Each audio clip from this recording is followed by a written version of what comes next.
Momentos intensos os que se están vivindo no Partido Socialista e momentos intensos que pretende vivir tamén o Bloque Nacionalista Galego, o nacionalismo galego vindeiro 25 de xullo. Xavier Vence, moi boa noite. Hola, moi boa noite. Portavoz nacional do Bloque, por que pretende que sexa distinto este 25 de xullo? Bueno, porque é un 25 de xullo, bueno, como todos os anos, importante para os nacionalistas, para celebrar o Día da Patria, conmemorar o que é o valor da nosa historia, pero sobre todo a reivindicación dos nosos dereitos nacionais. Neste caso, a razón fundamental pola cual é especialmente importante é porque queremos convertilo no 25 de xullo que permita a movilización de toda a xente nova que está neste momento vivindo dun xeito novo a política, que está desexando participar activamente en política, e queremos que este 25 de xullo seña a expresión desa xente nova que quere construir país, que quere participar na celebración deste 25 de xullo con todos nós, e queremos darlle un protagonismo especial, non? Queremos que seña o 25 de xullo tamén da reivindicación dos dereitos, da reivindicación de todos aqueles que vimos ao longo do ano defendendo as conquistas sociais, as conquistas de dereitos que están sendo atacadas polo Partido Popular.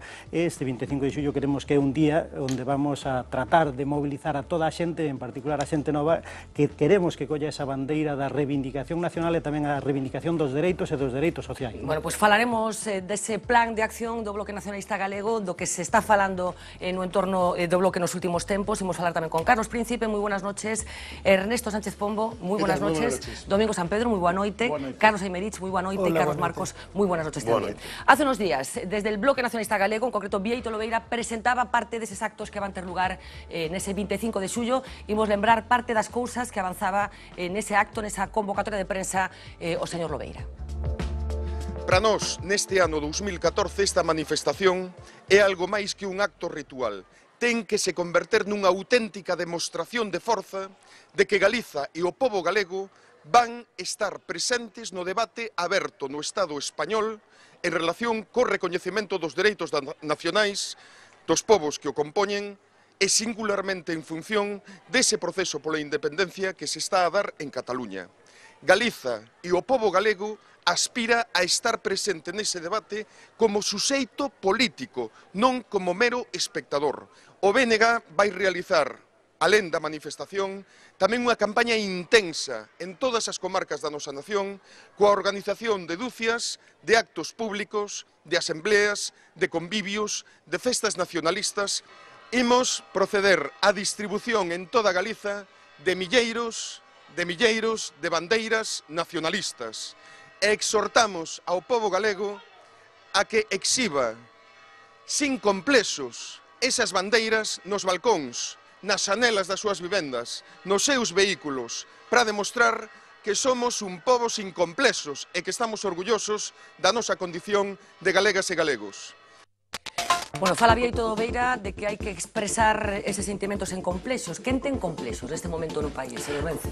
Non creo que se refira a ninguén en concreto, sino que é necesario ser capaces de expresar o que son as aspiracións deste país, deste pobo, a termos o control do noso futuro, a capacidade para decidir o noso futuro, termos as ferramentas para gobernármonos e construir futuro, que o podamos reivindicar con total clareza, con total liberdade, como vimos facendo desde o BNG, e invitamos ao resto da xente, invitamos ao resto da ciudadanía a que faga o propio, a que faga tamén esa demostración de afirmación de galeguidade, de afirmación de conciencia de país e de afirmación da vontade de sermos un país no mundo, de sermos un país en Europa, non? En ese sentido, el recordaba unha cuestión que é moi importante do que está ocurrindo este ano. Este ano é, sin dúbida, a nivel europeo e no Estado español, o ano das nacións. Hai dous procesos en marcha, dous procesos soberanistas en marcha moi maduros, como é o caso de Escocia e o caso de Cataluña, con dous referendos convocados, un en setembro e outro para novembro. Por lo tanto, é un ano moi singular para os movimentos nacionalistas en Europa, porque é o ano donde por primeira vez na historia contemporánea vamos a asistir a dous referendos de autodeterminación, non?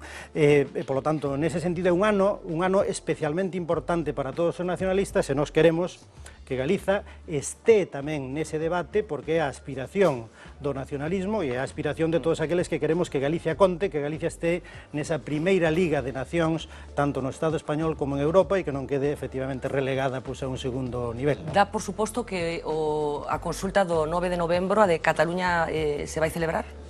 Bueno, eu creo que esa consulta de un xeito ou doutro polo que expresan os partidos mayoritarios no Parlamento de Cataluña vaise celebrar. Esperemos que haxa o respeto por parte do Goberno Central e do Estado a esa celebración, a que a ciudadanía de Cataluña poda expresarse libremente, democráticamente, cal é a súa vontade con respecto ao futuro do seu país, e que logo iso teña o desenvolvimento e a aplicación conseguinte en función da expresión mayoritaria que poida haber nesa consulta. Nós creemos que é un dereito democrático básico que debe ser respetado nun Estado que se reclama democrático. Por lo tanto, non quero poñerme na tesitura de que esa consulta poida ser prohibida ou perseguida por algún outro método que non sexa o mero debate dialéctico que debe haber efectivamente entre os que defenden unha cousa e outra de cara a esa consulta. Imos continuar falando de cal é a proposta concreta do Bloque para ese 25 de xullo, de cousas que se teñen dito por vostede mesmo incluso nos últimos tempos en relación ca estrategia que pretende desenvolver a organización nos vindeiros días, pero como estamos falando de Cataluña, onte mesmo escoitábamos aquí nesta mesa un punto de vista completamente distinto do que hai que facer en relación con Cataluña. Falábamos co exalcalde da cidade da Coruña, con Francisco Vázquez, e lle preguntábamos se el chega a estar nestes momentos na presidencia do Goberno de España, que faría ante esa convocatoria desa consulta do 9 de novembro. E Paco Vázquez decía isto. Yo hace mucho tiempo que yo hubiera anunciado que eso no se puede hacer porque es ilegal, y en segundo lugar que yo aplicaría la ley y por lo tanto disolvería la comunidad autónoma. Y si el presidente de la comunidad autónoma intentara llevarlo a cabo, iría a la cárcel. Punto y Pero final. y a continuación, no haría nada original, porque fue lo que hizo Manuel Azaña. Que lle parece esta folla de ruta? Bueno, pois é a expresión dunha concepción do Estado absolutamente desfasada e unha concepción da democracia que está absolutamente de modé. Eu non entendo a estas alturas como pode haber alguén que se reclama socialista e demócrata como pode ter como principal argumento para poñer en riba da mesa a ameaza a un presidente dun goberno como é a Generalitat co respaldo da absoluta maioría do Parlamento catalán, que a ameaza sexa metelo na cárcel se leva adiante unha consulta, porque do que se trata é de simplemente facer a consulta e que a ciudadanía se poda expresar democráticamente, pois simplemente por dar os pasos legais, os pasos, digamos, procedimentalmente democráticos para facer esa consulta, que a ameaza sexa a cárcel. Pois, obviamente, quere decir que o señor Paco Vázquez ten un problema de apego a unha forma de entender o Estado e de entender a democracia que eu creo que hoxe está superada para a inmensa maioría dos cidadáns deste país. E espero que o Partido Popular, aínda que escoitamos da voz de diversos dirixentes do Partido Popular cousas bastante parecidas ás que acaba de pronunciar o señor Paco Vázquez, espero que iso non se materialice en actos, porque significaría algo moi grave. Eu creo que significaría unha ruptura moi grave do sistema democrático e, polo tanto, as consecuencias de un acto dese tipo seguramente o señor Vázquez non as calcula. Pero que as calcula vostede? É que non quero poñerme nesa tesitura, porque eu quero asumir que hoxe no Estado español e en Europa calquera solución que non sexa o respeto á democracia e o respeto á opinión da ciudadanía e o dereito da ciudadanía a expresarse, quero pensar que ningunha outra opción é posible e ninguén se lle debería pasar pola cabeza. E se alguén se lle pasa pola cabeza, espero que haxa suficientes voces que lle indiquen que iso non procede nos tempos que estamos, na Europa na que estamos e no mundo no que estamos.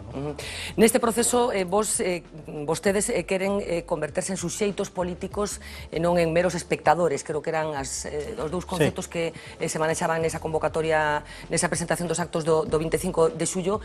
Están convencidos de que teñen detrás a meirande parte da poboación galega neste desafío, digamos?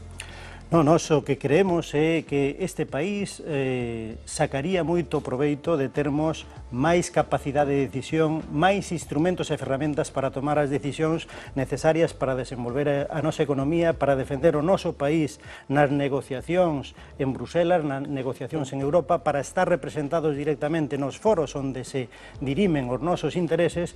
Desde logo, nós creemos que o noso país tería moito que ganar con esa capacidade de decisión e con esa capacidade de negociación que se derivaría. Sí, pero de iso termos... que pensan vostedes, pero claro. que pensa a maioría dos galegos? Porque supoño que tamén les importa o que pensa a maioría do povo. Obviamente, nós o que tratamos e aspiramos e o que facemos a noso traballo político consiste en convencer a maioría das galegas e galegos de que ese escenario, un escenario con máis competencias, con máis soberanía, con máis ferramentas para decidir, sería moito mellor para o benestar de todos. Sería unha forma de desenvolver o país, ter máis capacidade para crear emprego, ter máis capacidade para financiar os servicios públicos, evitar o espolio fiscal que neste momento estamos sufrindo da man do Estado central e poder ter políticas que de verdade nos axudaran a sair desta situación de crise, de crear emprego. Perdóneme que insista, sei que esa é a vontade que vostedes teñen, é o pensamento que vostedes teñen, pero que sensación teñen vostedes de o que pensa,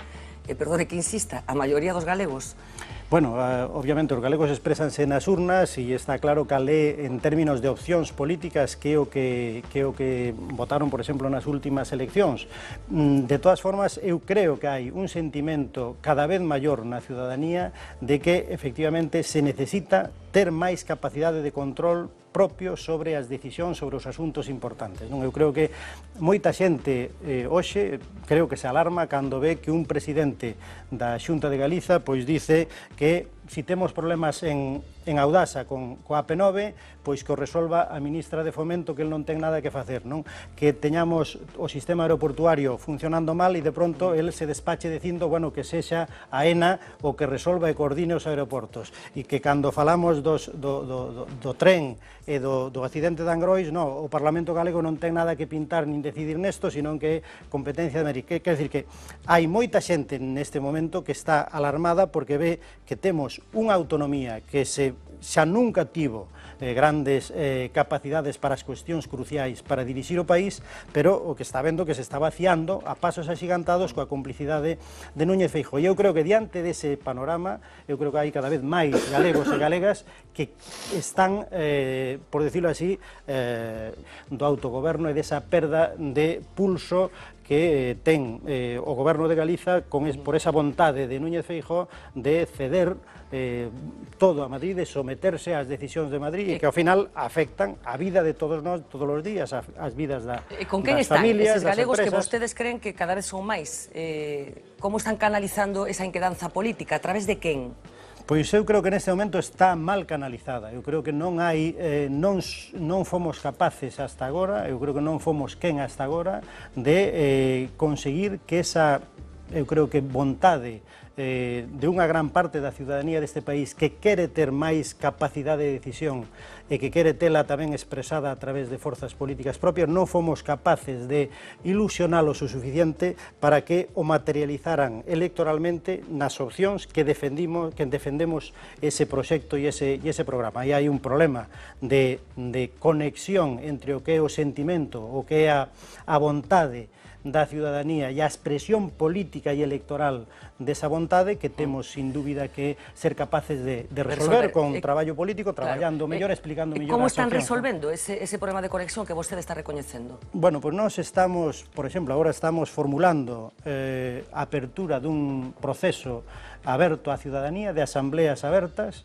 que queremos celebrar a partir de agora do mes de setembro, no cual queremos abrir un diálogo profundo, un diálogo coa ciudadanía, con toda esa ciudadanía que se revela, sobre todo con esa ciudadanía, con esa xente nova que quere cambiar as cousas. Queremos abrir un diálogo aberto a través de esas asambleas abertas en todos os concellos, en todas as localidades, para por un lado, estender e explicar mellor cal é a nosa alternativa, pero tamén para escoitar o que a xente plantexa en cada localidade na súa visión do que se necesita facer a nivel local, pero tamén do que se necesita facer a nivel xeral e, de algún xeito, reforzar o que é a base social do proxecto nacionalista, que eu creo que hai máis materia prima que temos que ser capaces de convertir en enerxía activa no plano político e na organización, non? Entón, este proceso de asambleas abertas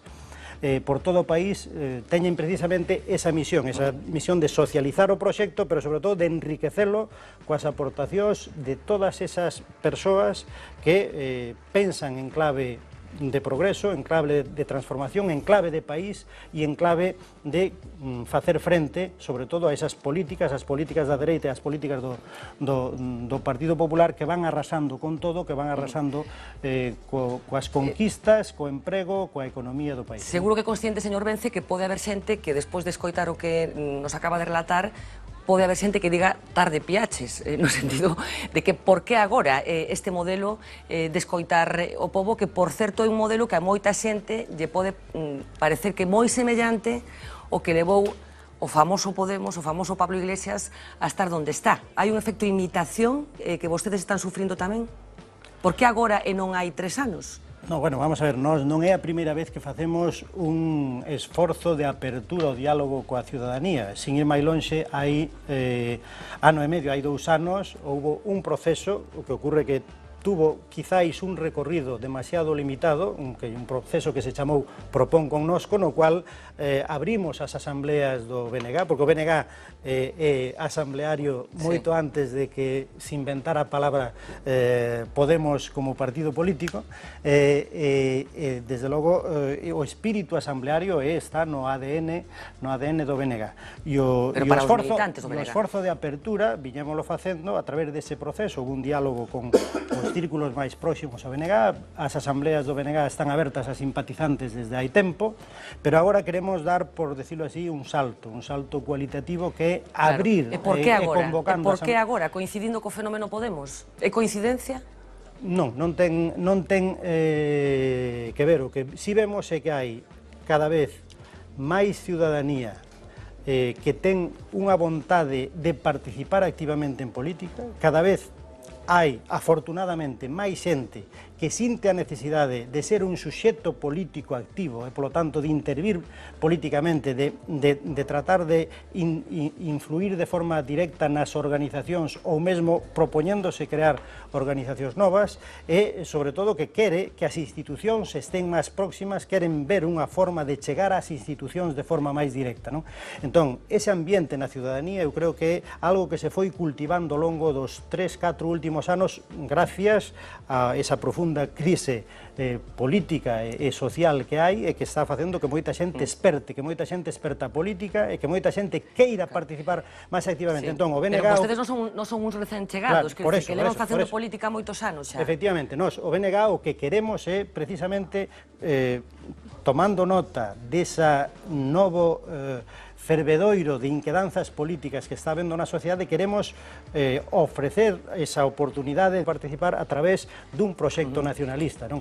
E nese sentido o que queremos é abrirnos para que toda esa xente poda ver no BNG un referente, un interlocutor co cual traballar e colaborar para trasladar as institucións e a loita política as súas inquedanzas. Nos vimos traballando nos últimos tempos de forma moi aberta en diferentes plataformas, de defensa de moitas reivindicacións concretas neste país, da sanidade pública, na loita contra a estafa das preferentes e subordinadas, dos emigrantes retornados, contra os desafiuzamentos, etc. Vimos traballando en moitas plataformas con moita xente. Agora o que queremos é dar un paso a que con toda esa xente coa que vimos participando e moita máis que poida ter a oportunidade de achegarse directamente a organización política e integrarse e participar directamente, por exemplo, na conformación do que van ser as candidaturas das municipais do ano 2015. Vai ser un novo bloque? Bueno, todas as organizacións, cando dan pasos importantes, de algún xeito, pois renóvanse, e este é un proceso que queremos que sexa de renovación, e en parte tamén de renovación xeneracional. Nós creemos que o nacionalismo, pois hoxe ten unha composición social que chega con relativa naturalidade a determinados segmentos de idade da población. Alta. De idade alta. Da idade media para arriba, con moita máis profundidade que da idade media para baixo, e queremos abrir un proceso que nos permita entroncar de forma moito máis directa coa xente nova que vive a política de outra forma, que está espertando a política a través de métodos diferentes, con discursos diferentes, con técnicas diferentes, con uso de outro tipo de tecnoloxías que non formaban parte da forma de traballar das organizacións no pasado. Por lo tanto, nós queremos abrirnos a esa xente, e para facelo está claro que temos que facer un proceso de renovación. Esa renovación vai a dar lugar, co paso do tempo, obviamente, a un BNG renovado, a un BNG que queremos que sexa moito máis potente. En ese proceso de renacemento, digamos, nos últimos días vostede incluso dixo que non vai ser obxecto de discusión o nome do bloque. Están dispostos a renunciar ás siglas que históricamente están vencelladas á organización frentista? No, vamos a ver, eso non é o que neste momento está pero vostede dixo de forma máis que incluso o nome podía ser ser discutido. O que nós o que decimos é que abrimos un proceso con todas as consecuencias de apertura á ciudadanía, de diálogo coa ciudadanía a través desas asambleas abertas, en función de cales sexan as conclusións desos debates que haxan as asambleas abertas, valoraremos ao final cales son as consecuencias que temos que tomar para a conformación do proxecto político nacionalista, que sea a condición que nós temos, que o que ten que sair de aí é, en calquera caso, un proxecto político nacionalista, que creemos que é o que o país necesita para o seu futuro. Pero tampouco se van a cerrar o nome, pero a cuestión do nome, no seu momento se valorará, se eso chegara a ser un problema para reforzar ese proxecto nacionalista, pois poderíamos reconsideralo. Non é isto que está neste momento en riba da mesa, neste momento o que está en riba da mesa é o debate de ideas, o debate de propostas e o debate aberto con esa ciudadanía nas asambleas. Bueno, pensará comigo que o simple comentario de que poderían aceptar que isto se pusiera encima da mesa é chamativo, que un partido ou unha organización como Bloque cun nome tan consolidado que incluso que mesmo este disposto a falar deste asunto. É obvio que o BNG é un proxecto consolidado e o nome tamén, e a marca tamén, polo tanto ese é un activo que está obviamente presente en todas as valoracións, e nós o que queremos é que o proxecto que saia de todo este debate que a ciudadanía é un reforzamento do proxecto nacionalista. Si chegáramos á conclusión de que unha mudanza de nome sería algo positivo para reforzar o nacionalismo, para reforzar o proxecto nacionalista, reconsideraríamoslo nese momento. Neste momento, xa digo, non estamos nese momento. Nas características que hai un momentillo, decía que buscan o tipo de persoas, digamos, que queren conectar. Empezou falando de clave progreso, en terceiro lugar, creo que dixo clave país. Quero dicir tamén, esa fronteira do nacionalismo e non nacionalismo tamén están dispostos a derribala? Vamos a ver, nós temos moi claro que o proxecto nacionalista neste país e o proxecto que defende o BNG para este país é un proxecto que se ten que nutrir dun ideario que é o ideario nacionalista, pero que ten que ser capaz de unir ao seu redor e atraer a él a xente que non necesariamente se declare de partida nacionalista, non? Por lo tanto, nós, como ven ocurrindo hasta agora, nós estamos gobernando en moitos concellos con maioría absoluta e estamos certos... Moitos non. Bueno, nos que estamos. Estamos certos de que unha parte do electorado que apoia o proxecto nacionalista non necesariamente se autoidentifica como nacionalista. O que si é certo é que confía no BNG, confía nun proxecto nacionalista porque ademais fai unha boa xestión, Isto que di, porque ven de Pontevedra hoxe, non? Pois si, veño de Pontevedra, que efectivamente... Ese perfil recoñecido por xente do Partido Popular, xente ideolóxicamente, se isto que existe, bueno, pois vencellados ao Partido Popular, que nas municipais votan polo señor Lores. Buscan un pouco estender ese modelo ao resto do país? Obviamente, esa aspiración do BNG desde sempre, pero obviamente, se hai que explicitalo, é claro que así. Nós sabemos que temos un programa e un proxecto que lle interesa obxectivamente a maioría do país.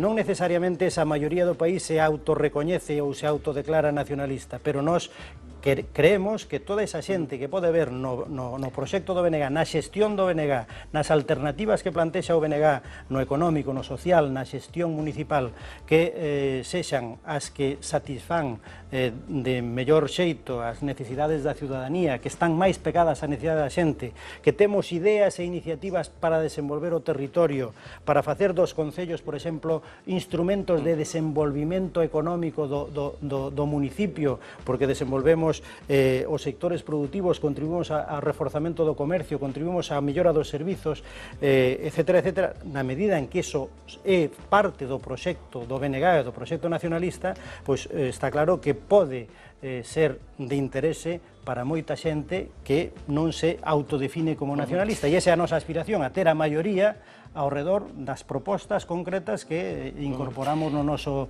programa. Cantas reunións celebraron xa cos membros de Acerna, esa organización, esa corriente organizada dentro de Anova?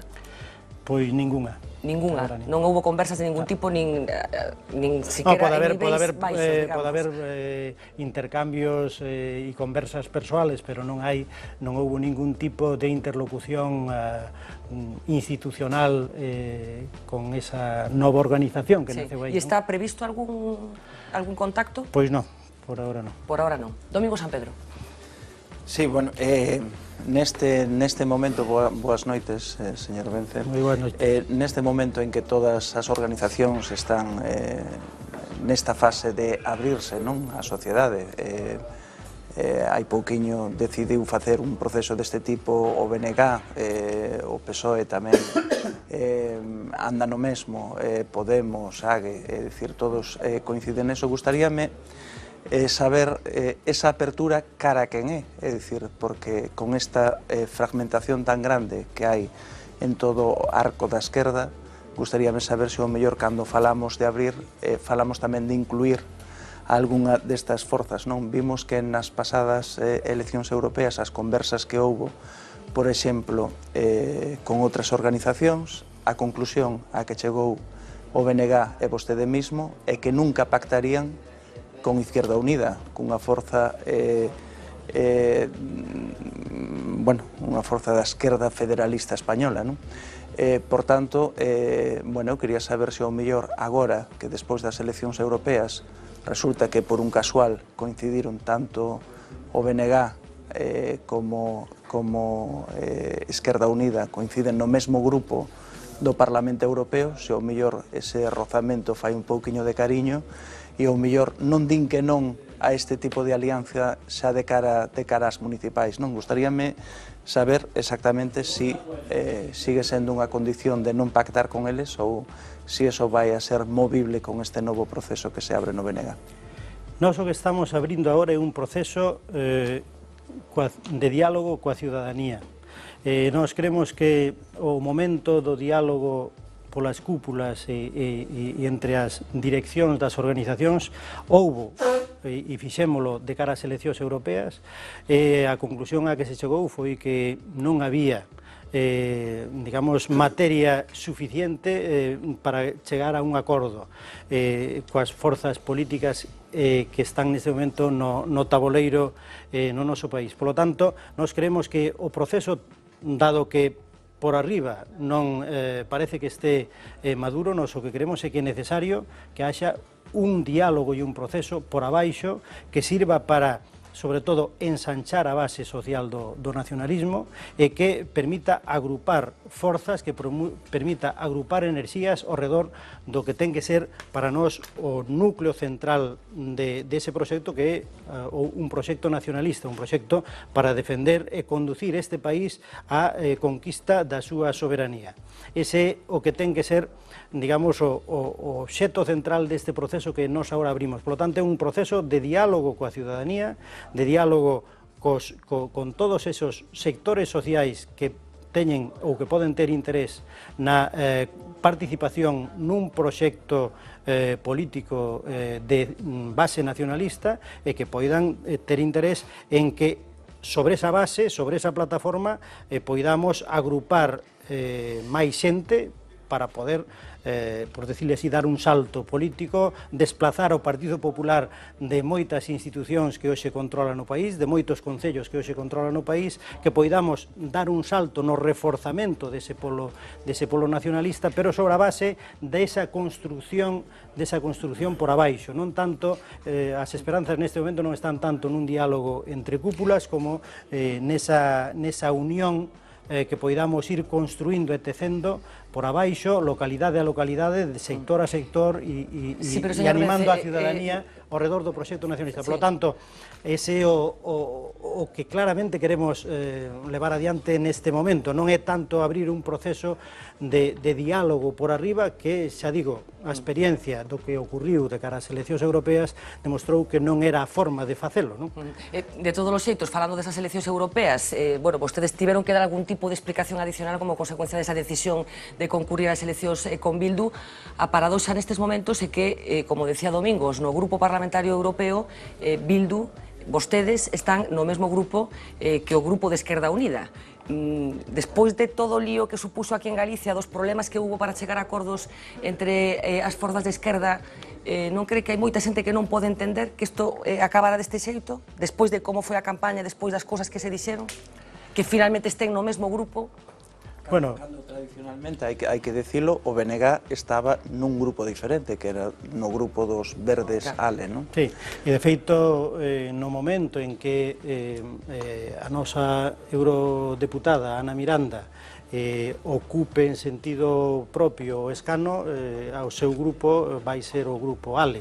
A cuestión é que iso ten unha importancia relativa. Os grupos parlamentares no Parlamento Europeo son grupos que teñen unha composición relativamente heteroxénea e, polo tanto, tampouco condiciona o traballo concreto político que se fai, que se basa en grande medida no traballo de cada eurodeputado co seu grupo e que pode tecer alianzas según os temas tamén con parlamentarios de diferentes grupos parlamentarios. De feito, no pasado, nós, desde o Grupo ALE, fixemos cousas en común co Grupo da Esquerda Europea e neste momento o Grupo da Esquerda Europea está tamén facendo e propoñendo cousas con parlamentarios de ALE. Por lo tanto, creo que ese non é un encuadramento que implique ningún tipo de redefinición ideológica. De verdade, vostede cree sinceramente que a xente entende isto? Sinceramente.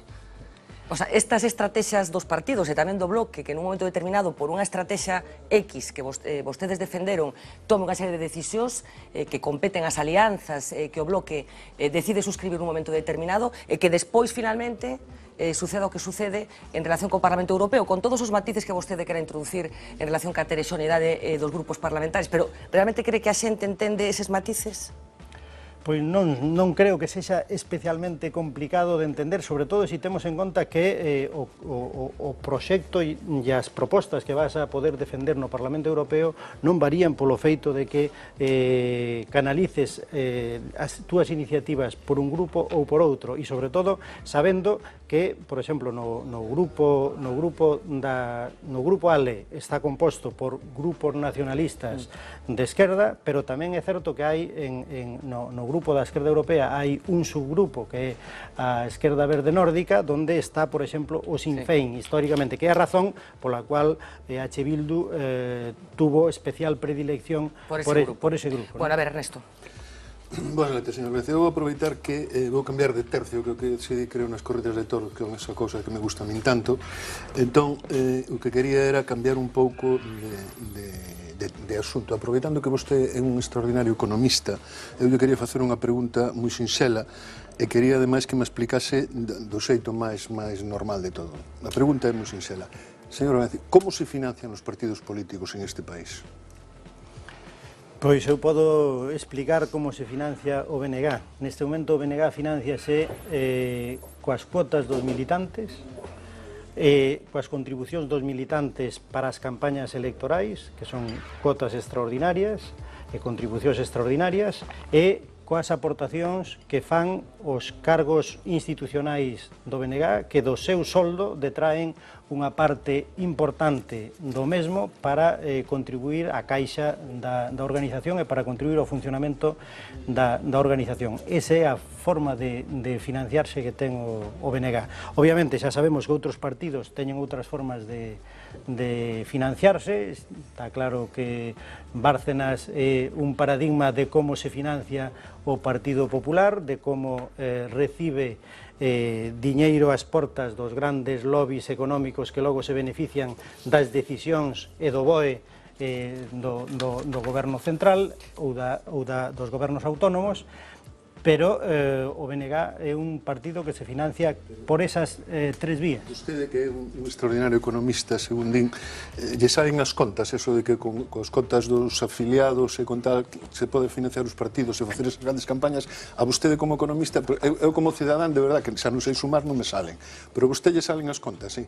Pois posiblemente hai algunhas campañas que é difícil entender como lles poden sair, non? Desde logo, no noso caso, e podo falar da última campaña das europeas, as nosas contas están colgadas na web e é clarísimo como se financiaron. Financiáronse coas contribucións dos afiliados e dos simpatizantes e finalmente haberá unha axuda institucional en función dos resultados, pero non houbo ningún outro tipo de ingreso, non? É certo que iso levounos a facer unha campaña moi modesta, que creo, non recordo agora a cifra exacta, pero que son sobre 160.000 euros. En outras campañas era diferente o procedemento? Dice que esta campaña obligou, que este modelo que os obligou a facer unha campaña moi modesta nesta ocasión, a pregunta é se noutras ocasións o procedimento era diferente, se tiñan máis cartos e de onde procedían. Bueno, noutras ocasións pedíronse créditos para créditos que logo se devolven e que o BNG neste momento está devolvendo créditos de campañas anteriores. A vostedes non lles perdonan os créditos os bancos? Desde logo, non. E ademais pagamos... Porque hai partidos que teñen esa sorte, non? E máis, temos fama, e iso podeselle preguntar aos directivos dos bancos, de ser moi bons pagadores. O BNG paga os seus créditos, paga relixiosamente as mensualidades dos xuros correspondentes e destinamos unha parte importante dos recursos que aportan os militantes efectivamente a ir amortizando as débedas que hai acumuladas. Desde logo, neste período non se incurriron en novas débedas, non houbo novos créditos para as eleccións europeas e fixemos a campaña con esos 160.000 euros que aportou a militancia. Carlos Marcos. Bueno, yo quería empezar haciendo una reflexión sobre el inicio de la intervención de Xavier Vence, porque insistías en que el 25 de julio es un día importante para los nacionalistas. Yo no soy nacionalista, pero soy gallego. Y el Día de Galicia se supone que es el día de todos los gallegos. Este nacionalismo excluyente o excluinte, como dicen los vuestros, os lleva a manejar una serie de cuestiones como la Mesa por la Politización Lingüística o como Nunca Máis o como otros movimientos, que son movimientos que permanentemente establecen el carné de gallego. Tú eres gallego si eres como yo y dejas de serlo si no piensas como yo. Y eso no me hace sentirme cómodo. Habláis de exponer banderas nacionalistas. A mí la que me representa es la bandera de Galicia y la de España, pero en todo caso no la de la Estrella Roja, que no sé qué significa. Finalmente, hablabas de que Paco Vázquez tenía un problema. Yo comparto la idea de España de Paco Vázquez. Quiero decir, a lo mejor tú decías que era un equivocado, a lo mejor somos muchos los equivocados. Yo comparto la entrevista que se realizó ayer aquí en este plato, comparto la idea de España de Paco Vázquez. No profundicemos en la historia, porque entonces nos vamos a quedar, como él bien decía, en Navarra y en Granada. Y de verdad, somos nacionalistas gallegos y no lo sabemos, porque eso ya lo dijo Rosa Díez en una entrevista, que la gente es de UPyD y no lo sabe, y ahora tú acabas de decir algo parecido, como que la inmensa mayoría de los gallegos, como que no lo saben, pero que somos nacionalistas. Estás equivocado, y además debías de mirarlo porque dices que crece la cantidad de gente que aspira a pensar políticamente así. Pues cuanto más crece esa gente, más os achicáis vosotros, porque el bloque no va más, va menos. El problema, lo decía antes la directora de nuestro programa, es que vosotros ya habéis pasado por el gobierno.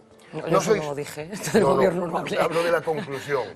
Y claro, lleváis mochila, y la mochila tiene piedras. Y entonces ahora tenéis que explicar que sois nacionalistas vosotros, que Beiras ya no es tan nacionalista porque ahora Beiras está con los españolistas, pero que además aparece Podemos. Claro, se os va reduciendo el campo de juego de tal manera que ahora vamos a abrirnos a las asambleas rápidamente.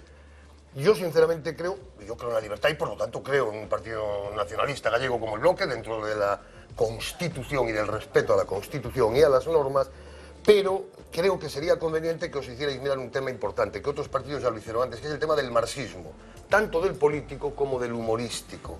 Cuando Groucho decía aquello que tenemos unos principios, pero si no le gustan, tenemos otros. Y eso explica vuestra presencia en el Parlamento Europeo, en un grupo parlamentario que, por mucho que tú le quieras quitar importancia, supone una decisión política que se puede entender o no entender. Yo no la entiendo. Pero vamos, yo tampoco entendí cómo fuisteis de la mano de unos proetarras como Bildu a las elecciones europeas. Xavier. Bueno, mira, si somos inclusivos e si somos tolerantes, que eu non me solivianto coas palabras que acabo de escoitar, que están cheas de prexuicios e de insultos, non? O sea que... Insulto? Entonces, vamos a ver, a cuestión é que o nacionalismo galego, efectivamente, é un nacionalismo aberto e inclusivo hasta o punto de que non se erixe en repartidor de carnés de galeguidade de ninguén, e, por suposto, hasta os que queiran poñer barreiras e aduanas pois na porta do pasaxe, pois poden ser tamén considerados como galegos, non? Efectivamente, non somos provincianos, non somos localistas, nos defendemos unha idea de Galiza aberta, de Galiza no mundo, de unha Galiza que non quere ser e estar no mundo a través dunha visión provinciana que nos impoñen de Madrid, e que a algunha xente lle pode resultar moi cómoda e satisfactoria, pero, desde logo, nós queremos ser cidadáns do mundo e de pleno dereito e reconocidos como galegos polo mundo adiante, e poder defendermos os intereses deste país en todas as institucións do mundo sin ter que pedirlle permiso a ninguén e sin que ninguén pise os nosos dereitos e os nosos intereses, non? Entón, nós poñemos a Galiza por diante, pero, obviamente, todos os galegos e galegas que están neste país síntanse nacionalistas ou non se sintan nacionalistas, para nós son tan galegos como os que máis. E, sin dúbida, nós queremos que todos aqueles que viven neste país, no fondo, si prescinden dunha certa carga ideolóxica que ás veces pode ser moito máis forte e moito máis excluinte nese nacionalismo español rancio que inza nas cabezas de algunha xente neste país, pois seguramente se darían conta, vos daríades conta moita xente que tiñades moito a ganar coa defensa dos intereses deste país por encima de supeditacións ás estrategias e os intereses de Madrid e do goberno central. Porque nós, neste momento, por culpa de xente que pensa así e que considera que se debe someter sobre todo ás directrices e ás decisións do goberno central, nós neste momento estamos perdendo 3.168 millóns de euros, porque resulta que non somos capaces de recadar os nosos impostos. O goberno central aportámoslle 3.168 millóns máis dos que recibimos de gastos do Estado neste país. Bueno, pois, se hai galegos que eso lle satisface, a nós non. Nós non queremos que nos expolien fiscalmente. Nós non queremos que nos impidan tomar decisións sobre como defendemos e desenvolvemos a nosa agricultura. Nós non queremos que en Madrid nos diga Cañete ou que en veña detrás de Cañete como se negocian as cotas de pesca e que vayan a favor de outros territorios ou de outras partes de Europa e que deixen a nosa frota pesqueira parada e en declive. Nós non queremos que teñamos que consultar a Madrid para saber como regulamos e como facemos funcionar o Servicio de Galicia a AP9. Nós non queremos que a estrutura do noso tráfico aéreo teñamos que pedirlle permiso a AENA e a Madrid sobre como habemos de organizar os nosos 3 aeroportos para que realmente señan 3 aeroportos ao servicio do país. Entón, esa é a cuestión. E eu creo que ese do interés de todos os galegos, sexa como sexa a súa definición ideolóxica, e eu estou disposto a entenderme e a entender a todos aqueles que non se sintan nacionalistas. E creo que se non houbera tantos prexuicios ideolóxicos como hai en certos sectores deste país, en particular nas forzas políticas que veñen dominando este país desde hai moito tempo, como é o Partido Popular, e todos os que se moven ao seu redor, ao millor podíamos poñernos ao redor dunha mesa e poñernos moi de acordo sobre aquelo que debemos defender para este país e que se correspondería en grande medida co que é o proxecto nacionalista. Pero con respecto a isto último que está dicindo, que mellor eran capaces eran quen de poñerse de acordo alrededor dunha mesa, pode haber quen diga, a verdad que me puxo fácil, como vai ser isto posible se vostedes que xente que procede do mesmo tronco non son capaces de poñerse de acordo alrededor dunha mesa? Eu creo que estamos falando de cuestións diferentes. Unha cuestión é as estrategias políticas e electorais que cada grupo poda ter e outra cousa é como nos poñemos de acordo. A estrategia é fundamental para chegar a un... De acordo, claro, sí, por suposto, pero desde logo nós non estamos non nos negamos a ese tipo de diálogos, nós non nos negamos nin tan siquiera con aqueles que non sexan nacionalistas para poder discutir o que pudera ser unha estrategia de país. O que ocurre que neste momento está claro que o Partido Popular non está nesas porque está entregado de forma absoluta a estrategia centralista do Partido Popular, que a estrategia que se ven impoñendo na última década e que ven arrasando con todo o que son as competencias e as conquistas de so limitado que foi o Estatuto de Autonomía e as competencias autonómicas, e nese momento hai pouco que falar con un Partido Popular e con un señor Feijóo que está pendiente sobre todo de agradar a xente como Esperanza Aguirre, de agradar aos poderes económicos de Madrid, aos lobbies económicos de Madrid que fan negocio gorentoso co presuposto económico, co presuposto deste país, que fan negocios gorentosos explotando as infraestructuras deste país e que fan un negocio gorentoso beneficiándose sobre todo das concesións e contratas da Xunta de Galicia e dos principales concellos deste país. Enseguida escoitamos a Carlos Príncipe, pero antes, onte, preguntábamos tamén a Paco Vázquez polo Bloque Nacionalista Galego, por esa proposta de República Galega que vostedes teñen posto en riba da mesa. Decía unha cousa moi corta que quería compartir con vostedes antes de dar paso, como decía Carlos Príncipe. Cuando empezamos la democracia, ellos defendían los movimientos de liberación nacional. Bueno, Aznar también, ¿no? Sí, pero el modelo que tenían en aquella época los del bloque eran Argelia y Libia. Argelia y Libia, nada más y nada menos. Estoy hablando del año 77, 78, eran sus modelos, ¿no? O sea que, por lo tanto, estos son capaces de decir cualquier cosa. Bueno, palabras de Paco Vázquez, que por asociación, no sé si comparte Carlos Príncipe. No. Yo y el señor Vázquez tenemos opiniones afortunadamente diferentes en muchas cosas y hace muchos años. Fui el único que tuvo voluntad de enfrentarme a él dentro del PSOE. No hubo ninguno más que se atreviera a enfrentarse a él. O sea que creo que el señor Vázquez y yo representamos cosas distintas dentro de la socialdemocracia. A mí lo que sí me preocupa, y con todo mi respeto, yo al señor Vence lo conozco poco, ¿no? Porque llevo 12 años fuera de la fiesta y en este sentido lo he visto en 2 o 3 programas de televisión. Pero yo creo que está usted, se lo digo con todo el respeto, absolutamente equivocado. El problema no es soberanía sí o no. El problema que tienen ustedes electoral es que los chavales y la gente normal como yo piensan que ustedes son un partido más de la élite, que ustedes tienen unos privilegios igual que los tiene mi partido, el PSOE, o los chicos del PP. Y este es el problema que tienen ustedes electoral. Y que además tienen un tipo que electoralmente es muy brillante, que es un invento de ustedes, pero que es más brillante que ustedes, que se llama José Manuel Beiras, que es un hombre biológicamente mayor, pero que es capaz, lleva haciendo 50 años haciendo política, y que es capaz, sin embargo, de aparecer, en la medida que no estuvo nunca en nada, no tiene mochila, y entonces puede seguir haciendo discurso. Y además salió del bloque como una víctima, con lo cual son ustedes los villanos, los que tienen privilegios y un partido oscuro en todos los sentidos. Hace 20 años ustedes eran Podemos. Hoy ustedes son como el PSOE de hoy. Desgraciadamente este es el problema que ustedes tienen. Y o lo reflexionan o no lo van a arreglar. El problema de la soberanía, créame que a mis hijos, a mí mismo, para mí nunca me preocupó, pero a mis hijos, que alguno de mis hijos alguna vez le ha votado, en este momento le da exactamente igual. Tienen 34 años y están en la lista del paro. Este es el problema básico, que cree que usted a los 34 años tenía unos privilegios que él no tiene porque él hizo su carrera, etcétera, igual que usted, con sobresalientes y tal. Y que ustedes son parte del sistema. Y este es el problema que tienen. Señor Vence.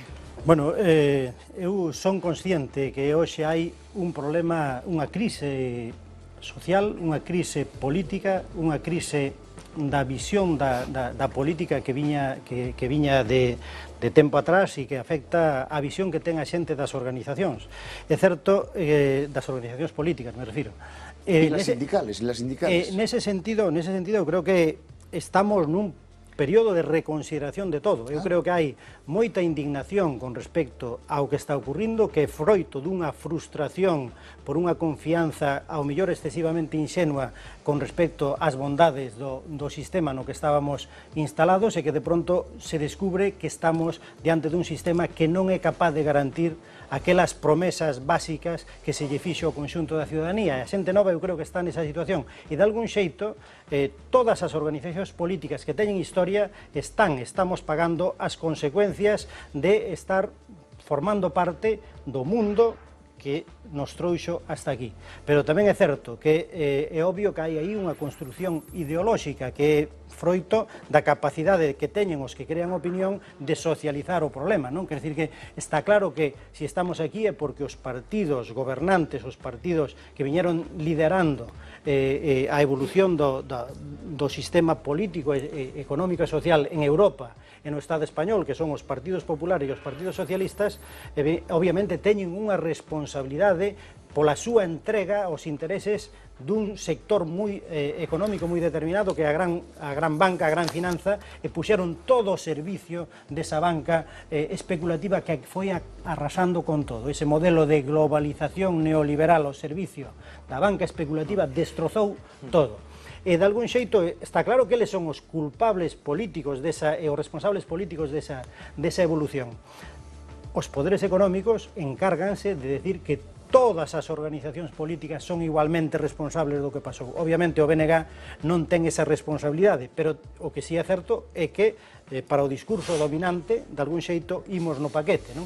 Bueno, pois nós o que temos que ser capaces é de explicarlle á ciudadanía e explicarlle á xente nova que o noso proxecto foi e sigue sendo un proxecto diferente, un proxecto dun modelo económico e social diferente, un modelo de articulación da relación entre os países diferente e, polo tanto, que creemos que no que nos estamos propoñendo teríamos as ferramentas precisamente para poder crear emprego para esas novas xeracións que están agora absolutamente excluídas no mercado laboral. Pero o que sí é certo é que temos un traballo político para facer e é unha parte do que queremos facer neste proceso de asambleas abertas coa ciudadanía é precisamente reconstruir os lazos e os vínculos e os afectos coa ciudadanía para que entenda que nós somos, podemos ser o seu referente político para defender outro tipo de políticas, outro tipo de modelo económico. E iso hai que construílo co tempo, non se construe da noite para mañán. Pero o que sí é certo é que eu son consciente de que estamos nun momento de crise. Pero, por exemplo, son consciente tamén de que se moita xente que está indignada e cabreada neste momento votou a Podemos nestas eleccións europeas, é justamente porque non era hasta agora unha organización política, non tiña pasado, non tiña historia, era simplemente un discurso e un discurso mediático ben colocado. Pero eu tamén digo, e o que queremos é que a xente entenda e a esa xente nova entenda, algunha xente que confiou ou que viu nesa alternativa a forma de expresar o seu cabreo nese momento, que as propostas do BNG de cambio de modelo económico e de modelo social en grande medida están, por decirlo así, registradas sin copyright no programa do BNG antes de que chegara a Podemos. Pido intervencións un pouco máis cortas. El gobierno máis cómodo para Julio Fernández Galloso fueron ustedes. Sí, conmigo se peleó. Yo me peleé y eché una batalla. Ustedes pusieron una persona en el Consejo de Administración representando al Ayuntamiento de Vigo, que además yo lo conozco y le tengo afecto y no voy a decir el nombre porque ya está en la vida, que en el Consejo era sí señor, era Julio sí señor. Y después les doy el nombre, ¿quién es? Para que ustedes lo sepan, no creo que te voy a decir. Le digo, cosas tan concretas como esas. Ustedes ahora están discutiendo, por ejemplo, en Vigo, el follón este del centro comercial ese de no sé qué. Bueno, ese plan general lo hicieron ustedes, no sé si me entienden. Ahora, por mucho que ustedes voten en contra, los tipos que... Yo no voté ese plan general, no sé si me entienden. Lo hicieron ustedes, el gerente era suyo, etcétera, etcétera. Entonces, si ustedes no entienden que para la población que lo está pasando mal, y yo estoy en un barrio obrero todos los días, ustedes son parte del problema en vez de ser parte de la solución, es que, en mi modesta opinión, no entienden nada.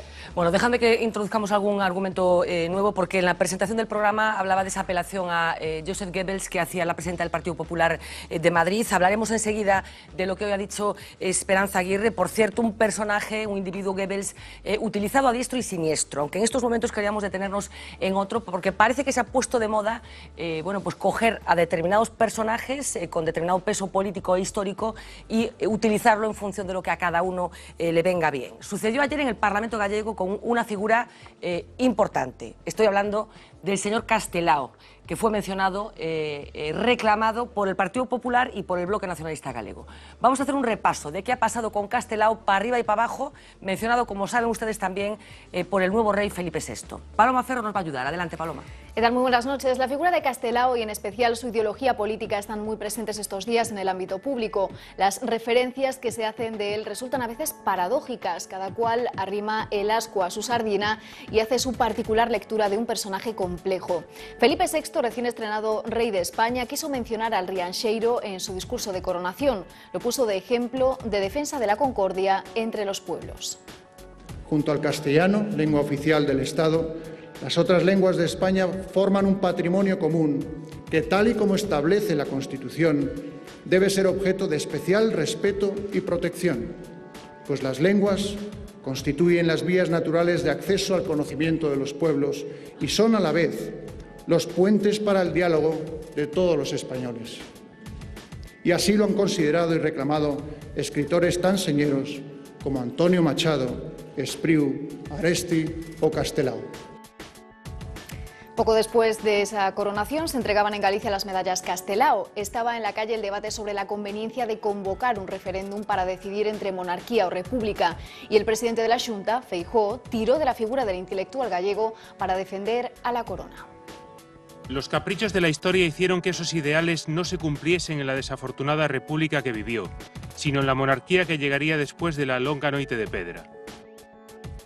Curiosamente, Castelao fue ministro sin cartera del gobierno republicano en el exilio y en alguno de sus escritos se ha manifestado abiertamente republicano.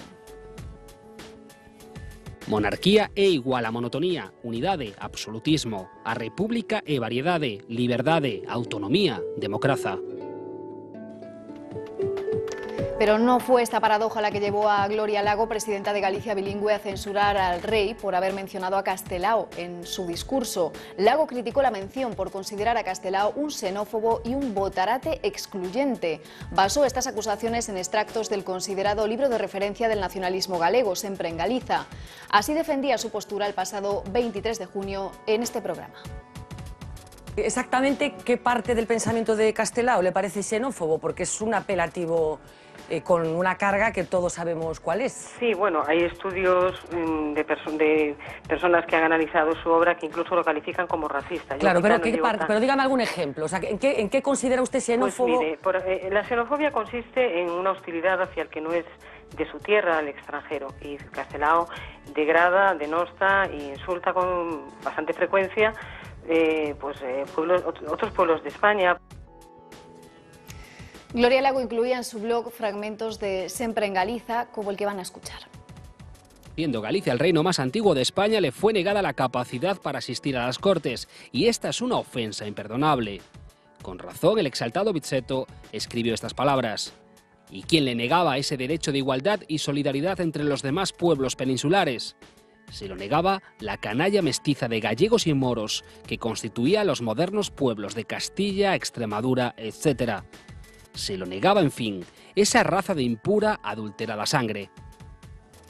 Bueno, Castelao no es el que llama directamente canalla mestizo a nadie, sino que cita a otro autor que dice esas palabras y lo califica de exaltado. Pero este tipo de textos, como el pensamiento de Castelao, han sido objeto de las más variadas lecturas, del barrer para casa del que hablábamos al principio. Durante años, cada 25 de julio, Día de Galicia, los grupos políticos gallegos han acudido a la tumba de Castelao o a sus esculturas para realizar una ofrenda floral. Desde allí han reivindicado su figura con una perspectiva muy diferente y que en ocasiones ha acabado en confrontación. En 2009, por ejemplo, Feijóo habló de Castelao como el defensor de un galleguismo sin estridencias. El BNG le replicó que si el Rianxeiro levantara la cabeza, lo correría a gorrazos. Lo que tienen claro historiadores e investigadores de su figura es que Castelao era nacionalista, quería que Galicia fuese una nación propia, pero defendía el federalismo. Non hai máis solución que o federalismo para chegar á paz no mundo. Aunque su pensamiento ideológico era amplio y complejo, durante una etapa de su vida se sintió atraído también por el modelo político de la Unión Soviética tras un viaje al país comunista. Así lo aseguró en una entrevista en 1938. Yo no soy comunista. Puedo afirmar que tengo un espíritu abierto y que en mi viaje a la URSS he adquirido la convicción de que allí se está engendrando una nueva vida que ha de ser el molde de los demás pueblos del mundo.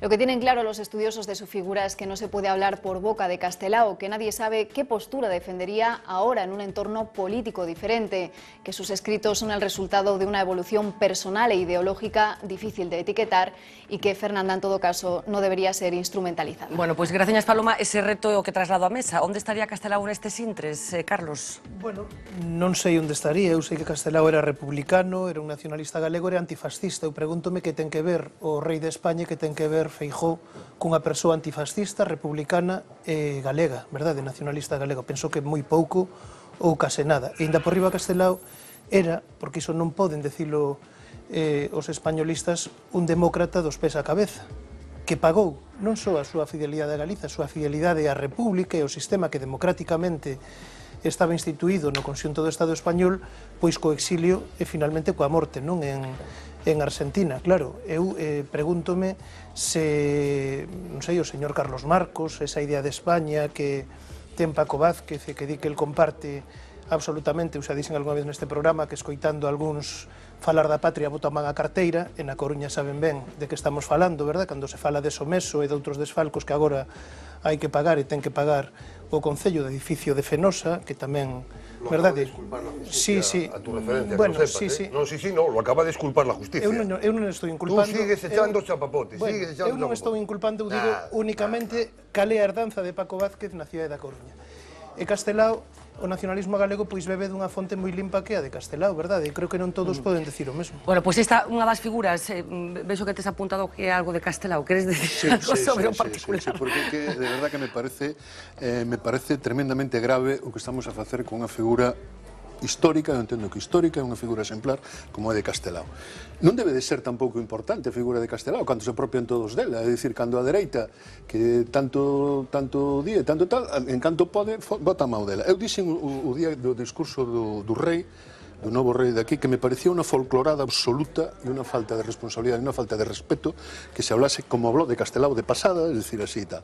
Y solo quiero apuntar una cosa, Fernando. Espero que doña Gloria Lago, a quien no tengo el gusto de conocer y que creo que es profesora de instituto, analice con sus alumnos la materia que da, que no sé en qué materia es especializada, desde luego en literatura y en historia y en análisis crítico político no, pero que analice con más respeto y con más rigor la materia que tenga que analizar que lo que acabo de escuchar aquí de la xenofobia, la persecución y todo esto de Castelao. Yo creo que deberíamos de tener un mínimo de respeto por estas figuras que en definitiva nos han enseñado muchas cosas. Es decir, no sé si la gente que ahora habla tanto de Castelao estaría dispuesta a pasar los sacrificios que pasó Castelao por defender dignamente una forma de pensar, no lo sé. No es la única figura que está en estos momentos siendo toqueteada, si se me permite la expresión. Lo veíamos ayer en el Parlamento gallego, en esa intensa sesión que se vivió. Hay polémica también en los últimos días con otra figura, la de Xosé Filgueira Valverde, que, como saben, será la persona a la que se dedicará el Día das Letras Galegas del año próximo. Una figura, una decisión muy cuestionada de determinados ámbitos, particularmente desde la Mesa por la Normalización Lingüística, pero también desde el Bloque Nacionalista Galego. Antes de preguntarle la opinión a Xavier Vence, quería recuperar parte de la intervención que el hijo de Xosé Filgueira Valverde y el nieto de Alexandre Bóveda realizaron en este programa. Un premio do Día das Letras Galegas a Filgueira Valverde tarde ou temprano tiña que ser. Baixo certa óptica, si Filgueira pode ser polemista, pero eu tamén coido que non respeto o premio.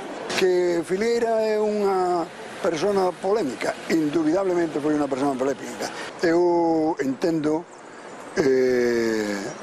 moitas das posicións, que non as comparta é outro tema, non? Eu entendo que hai hacia grupos tendencias políticas que consideren que isto é prematuro ou que consideren hasta ignominioso que se lle conceda. Na miña casa sempre se viveu ese perdón, é dicir, que marcaba as pautas de como se facían as cousas frente á represión, era a viúva de Bóveda, a miña boa Amalia, non? Ela sempre marcou as pautas en base ao perdón. Se eu son capaz de afrontar como terceira xeración de represaliado, se eu son capaz de afrontalo, oye, o resto da sociedade é capaz de afrontalo. Pois se o neto de Bóveda di isto, señor Vence, se pode decir algo máis en relación co que sucedeu con Alexandre Bóveda, como sabemos todos fusilados, porque nesta entrevista que lle fixo a nosa compañera Viviana Villaverde, o neto de Bóveda tamén decía que no caso de que Filgueira tivera decidido declarar nese famoso xuízo que finalmente levou o fusilamento de Bóveda, probablemente o fusilado sería tamén Filgueira. Foi outra das cousas que apuntou Bóveda. Bóveda neto, quero decir. Cando o neto de Bóveda di isto, onde encaixa a crítica ao nomeamento de Filgueira? Vamos a ver, eu creo que hai que separar as cuestións, non? Unha é a vontade e a xenerosidade con respecto ás persoas, e outra cousa é o relato dos feitos históricos e o que é a valoración da posición política de cada quen, non? Entón, eu entendo que pola propia relación persoal, eu son tamén amigo dos dous, entendo que pode haber ese sentimento persoal de afectuosidade, pero o que sí é certo é que a historia dinos que o señor Filgueira Valverde desempeñou un papel moi determinado a partir do 18 de xullo de 1936. El, mientras Bóveda estaba encarcelado e logo fusilado, Filgueira Valverde estaba facendo proclamas na radio a favor do exército golpista e a favor de Franco, non? E a partir de aí, Filgueira Valverde involucrouse a tope, a fondo, na historia do franquismo, na cidade, ocupando os máis altos cargos. Pero escoitando o neto de Bóveda non sinta a necesidade de facer algún tipo de reflexión sobre eso? A cuestión, non, eu fago a reflexión sobre esa cuestión, e eu creo que o problema está, desde o meu punto de vista, en que os que propoñen a Filgueira Valverde para homenaxealo, para que todos os galegos o homenaxeemos o día 17 de maio de 2015, son os que traen ao primeiro plano e poñen o foco sobre a historia desa persoa. Ninguén estaba neste momento dicindo nada, nin perseguindo nada, nin cuestionando nada da historia de Filgueira Valverde. O problema é que queren que todos o homenaxeemos e toda Galiza homenaxea a Filgueira Valverde en 2015 como a persoa de referencia das letras galegas. Entón eu creo que é aí onde está o problema. Eu creo que é tremendamente inoportuno facer esa proposta, en particular nun momento no cual o tema da memoria histórica está nun primeiro plano porque o Partido Popular se encargou de poñerlle freno ao proceso de recuperación da memoria histórica dos que foron represaliados e perseguidos no franquismo, e porque hai un debate sobre o galego, no cual Filgueira ten un papel tamén moi importante xa noutros períodos, no cual o Partido Popular, que neste momento está perseguindo claramente o galego a todos os niveles, pero en particular expulsando o galego do sistema educativo. Outro día dábanse datos de que nos ámbitos urbanos, na educación infantil, prácticamente só o 9% dos nenos reciben educación en galego. Bueno, pois nese contexto é onde creo que é tremendamente inoportuno traer a figura de Filgueira Valverde para que homenaxemos todos e todas as galegas no ano 2015. Por outro lado, coa súa persoa non debería haber ningún tipo de cuestión, como non o estaba vendo hasta agora. Foron os que o puxeron no foco os que crearon o problema. Bueno, seguiremos falando deste asunto porque ainda queda un chisco para o Día das Letras Galegas. Señor Vence, moitísimas grazas por atendernos esta noite.